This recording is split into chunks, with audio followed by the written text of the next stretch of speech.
Thank you very much. Let's take our seats, ladies and gentlemen.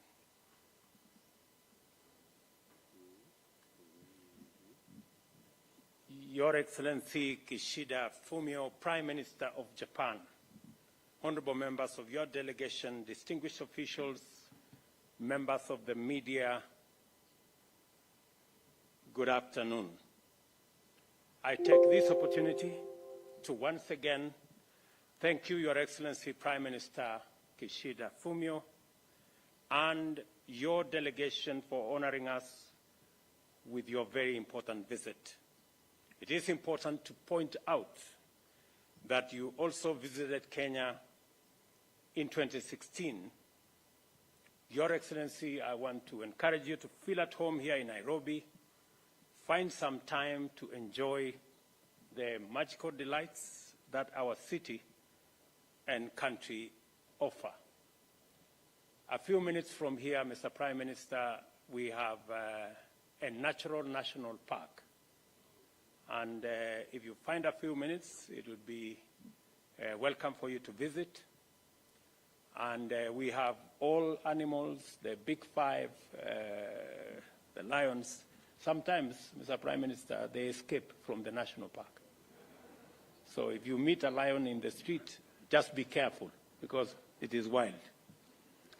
I am delighted to report that the Prime Minister and I have just concluded highly productive bilateral discussions on a broad range of very important issues. During our meeting, I affirmed to His Excellency Prime Minister that his visit coming on the occasion of the 60th anniversary of diplomatic relations between Kenya and Japan is indicative of the primacy with which Japan accords Kenya as an ally. I assured His Excellency the Prime Minister that Kenya fully reciprocates this consideration. The meeting provided us with another opportunity to evaluate our shared values and mutual commitment to uphold a rules-based international order.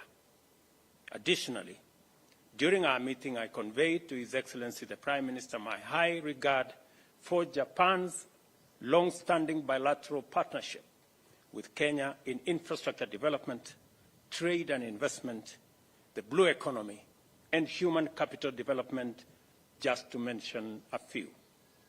The Prime Minister and I exchanged views on numerous international issues of mutual interest, including those that Kenya, as an African state, especially desires Japan to take up in capacity as the chair of 2023 G7. Foremost among these, I emphasized the need to refocus effective global attention on forgotten conflicts in Africa. I've revisited our agreement with the recent G7 ministerial statement, which noted the urgent need to reinforce peace and security in the Horn of Africa, meet serious humanitarian needs, and build resilience in this region. Furthermore, I raised concern that Kenya, the Horn of Africa region, and other parts of the African continent, as well as the Global South, are disproportionately impacted by global climate change and its effects. We are not only affected in actual and potential threats to our environment, but also in regard to our livelihoods and the very existence. I called on Japan and G7 to lend robust support to initiatives aimed at addressing climate change, which include the Africa Climate Summit, which will take place here in Nairobi between September 4th and September 6th this year. Kenya recognizes Japan's exemplary leadership in the climate agenda, starting all the way from Kyoto 25 years ago. Japan's commitment of 6.5 trillion yen to climate finance for developing countries for the 5 years from 2021 to 2025 is commendable. Your Excellency, we do not take for granted Japan's huge investments and support for Kenya's geothermal power development through technology, capacity building, and finance. We share with Japan the conviction that climate emergency requires substantial scaling up of financial flows to developing countries. On Africa, Kenya welcomes Japan's support for the implementation of the Africa Union's Agenda 2063, which is the continent's blueprint for sustainable development and management of strategic partnership. His Excellency and I also discussed the situation in Sudan, and we underscored the need for the international community to support Kenya, IGAD, and the Africa Union in ongoing diplomatic efforts to resolve the conflict. We further agreed to call for a cessation of hostilities immediately without preconditions, assure the safety of civilians, including diplomatic and humanitarian personnel, and allow safe passage of humanitarian assistance and the safe movement of people seeking security. In our deliberations, we agreed to align also the curricula of our two countries so that more Kenyans can access skilled and quality jobs in Japan. We have also agreed on a number of bilateral issues between Kenya and Japan on the exploitation of the geothermal resources in our country. We've also agreed on a couple of other issues on the development of Dongo Kundu, a special economic zone in Mombasa, to expedite the construction and for Japan to support Japanese investors in taking space in the special economic zone. I also undertook that Kenya is going to facilitate investment of Japanese companies and also support Japan to be able to finance Kenya's infrastructure and other developments, including the PPP arrangement around our construction of dams for purposes of harvesting and storage of water, for our irrigation, for our livestock development, and for water for use in our domestic homes. Finally, His Excellency Prime Minister Kishida and I noted the significance of the 60th anniversary of diplomatic relations between Kenya and Japan. In the past 6 decades, the two countries have successfully collaborated on highly impactful undertakings in many sectors. At this critical milestone, we consider the vast scope of current and prospective engagements between Kenya and Japan, and accordingly resolved to pursue resolution of outstanding issues in greater detail. We also committed to a firm and equivocal statement on the aggression by Russia in Ukraine. And as Kenya, we believe in a rules-based international charter. The UN Charter provides a framework for respect of independence, territorial integrity of all countries. We've called for the cessation of the war and revert to dialogue as a mechanism of resolving any disputes. Continued war is denying opportunity for the people in Europe, creating huge roadblock on trade, especially of commodities, to the African continent, creating huge crisis of food and supply of agricultural farm inputs, including fertilizer, to our continent. And we call on the international community to work in concert and to collaborate in bringing the Russia-Ukraine war to an end. I want to thank you very much for listening to me. Mr. Prime Minister, you have the floor.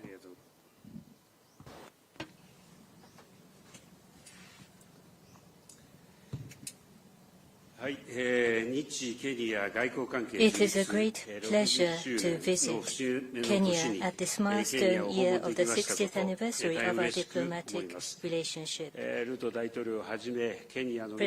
Ruto and all the members of Kenya, I express my heartfelt gratitude to the very warm hospitality.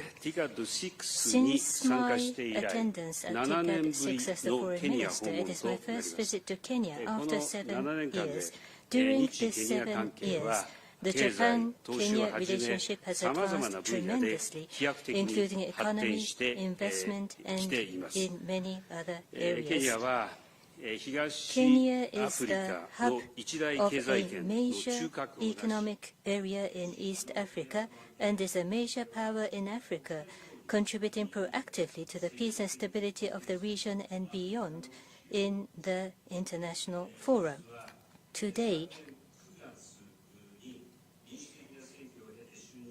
through my discussion with President Ruto, who took office after the democratic election of last September, I was given this opportunity to hear the voice of Africa directly as the presidency of the G7. I shall endeavor to reflect our discussion in the deliberations at the G7 Hiroshima Summit this month. Regarding the situation in Sudan, I expressed my grave concern and added how encouraged I am about the initiative by President Ruto offering his mediation in an effort to try to resolve the situation by Africa themselves. As for Japan, I told the President that as the G7 presidency and a member of the UN Security Council, that Japan will make a proactive contribution. And as part of that endeavor, we will dispatch the special envoy for the Horn of Africa to respective countries, and in order to respond to the deteriorating humanitarian situations in Sudan and in neighboring countries, we will promptly consider emergency humanitarian assistance together with the international community, and affirmed that we will coordinate closely with Kenya. On top of that, I agreed with President Ruto to further reinforce the relationship between Japan and Kenya based on the achievements of TICAD 8 held last August. Kenya is one of the leading locations for Japanese businesses to establish presence, and startups are developing enormously, and Japanese startups that resolve social challenges by innovation are also active. There is an ongoing plan for a large-scale data center by Japanese companies that is expected to become the hub for the upgrading of ICT base in Africa, and I have recognized the importance of strengthening and promoting the business and investment relations between Japan and Kenya. Japan emphasizes investment in people. In order to advance at the levels of the industries in Kenya, we affirmed our cooperation to promote the cultivation of industrial human resources together. We also agreed to launch the industry dialogue to accelerate our bilateral industrial cooperation. Kenya is the very country where Prime Minister Abe back in 2016 first advocated for a free and open Indo-Pacific FOIP. Today, in order to further promote the new plan of FOIP released this March at this place of the birth of FOIP, we affirmed our continued specific cooperation, such as the infrastructure development of Mombasa Port, which is a strategic location of the northern corridor of East Africa. In addition, we confirmed to work on the areas such as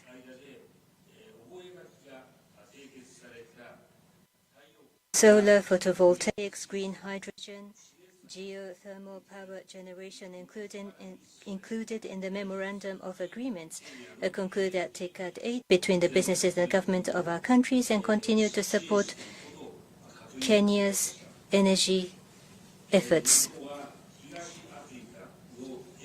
I expressed how Japan respects Kenya's initiatives to play a proactive role for the peace and stability of East Africa, and communicated that in view of FOIP, Japan will further cooperate for the peace and stability of the region. We also discussed the response to the international situations. Russia's aggression of Ukraine is an unilateral attempt to change the status quo by force and a flagrant violation of international laws and cannot be allowed. Furthermore, Russia's threat of the use of nuclear weapons is totally unacceptable, and the use of nuclear weapons indeed should never be tolerated. Under this viewpoint, I concurred with President Ruto to collaborate on the promotion of the rule of law. We affirmed the importance of transparent and fair development finance in compliance with international standards. Japan positively appreciates the efforts on public finance reforms of Kenya, including raising the transparency and sustainability of debt. At the working lunch later, we plan to discuss respective regional issues, including the response to North Korea, as well as the reinforcement of the United Nations functions, such as the reform of the Security Council.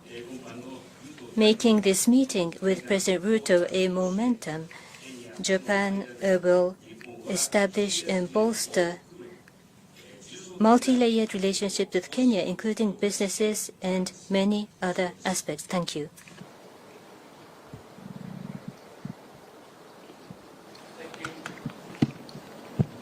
Thank you very much. I think let me just confirm all the points that have been mentioned by my good brother, Prime Minister Kishida, on all the aspects that we have discussed. I did also give him my undertaking that the government of Kenya is going to resolve the tax issues around the support of Kenya shillings 10 billion that was extended to us to support the development of KEMRI, to support the development of Ahero irrigation scheme, and one other project, that the government of Kenya is going to resolve the tax issues that went to court in the next 4 months so that we can tap into the resources that were made available to us. I also want to confirm that the Prime Minister and I discussed the matter of the international financial system and its reform so that we can have a fairer and a system that recognizes the huge potential of energy resources, geothermal, wind, solar, and hydro in our continent, and to use these resources to unlock the huge potential that exists in our continents. And as a result, there is need for a reform of the international financial system so that it is much more responsive and it can provide the resources necessary so that as a continent, we will not just be discussing about adaptation or loss and damage, that we begin to have the conversation about investment in the resources that we have in this continent to unlock our potential and to provide a solution to the subject of climate change. I did inform Prime Minister about the meeting we have on this to resolve this matter as a continent.